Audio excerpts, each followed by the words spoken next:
Beautiful picture, man. Fingers are broken. This is just as he's winning the battle. But he wasn't done yet. So Dr. Martin came out with this idea.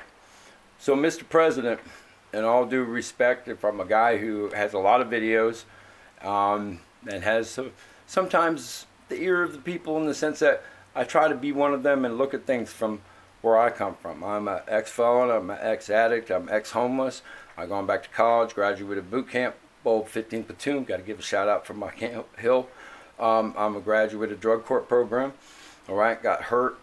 So I'm stuck in that point where I'm still below. So you said a long time ago, sir, reconciliation. That's a powerful thing, man. That's a powerful thing created by this man, Nelson Mandela. And it talks about bringing a whole country back together. Now, they had a serious issue going on there in South Africa. So here we are, United States of America. People are saying it's going to get worse before it gets better. I'm like, why are you saying that, man? If the boat's sinking, don't poke more holes in it. Start bailing water, right? Reconciliation, sir. What is this vision that you have? Because what I see out here in the street, I see a lot of destitution. I see a lot of people suffering. I see a lot of the wealth just is not being in the right place in the right time, doing the right thing, stop hurting suffering people. And how do we create them back into a noble part of themselves and then community? That's my cat's going nuts. Gotta have love, right? How do we do that, man? I got a little idea that we can teach them how to cook and teach them urban farming and teach them to lift themselves up, and then they can start finding other things they want to do. But man, it's hard out there. You know, what does reconciliation look like? I came up with something called Peace Up, and it's about what you can do for your community, what you can do to be a better man.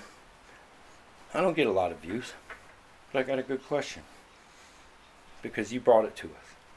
So how are we going to do this? Because things is crazy, man.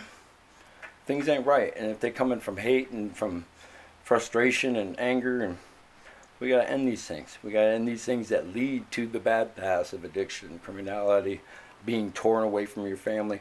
Man, the worst thing in the world is when a father is taken from a child, or a child is taken from a home. This happened all the time to the poor people. Most of them white, because poor white is the majority. And then you got the blacks and the Hispanics and everybody else, all the other minorities. Things is a mess, brother. With all due respect, sir, do you got a plan? Peace up. Amen, man. You got to represent. It's an honor to serve. And these things I see and great respect that you've given unto my father, something that is a great thing. And, you know, from Selma to now, 50 years. Amen. That's what he's doing, man. Well, I know what he said to Coretta.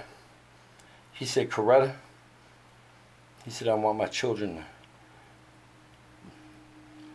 to live. I want them to live. So I want you to lock everything up for 50 years until somebody comes forth. Are you that man? Are we all try to be that man? If we all try to be that man, a little bit more to our own communities, yeah. And like if you're in a white community, you really gotta like listen to him, because he's talking about you guys fixing your own community, coming up with strength and educating yourselves. He ain't talking to just black people. No, he's talking to everybody, man. He was the moral leader of a whole generation of people. Well, you got to say something that really means something to everybody to do that. All right. And, Mr. President, we all fall short of his shadow. All we can do is try to live that dream. The dreams in their eyes every day. Yeah, you make it through the night. It's going to be all right. There's dreams in your eyes, don't lose them, I say. Keep them going every day. Yeah, much respect. Amen.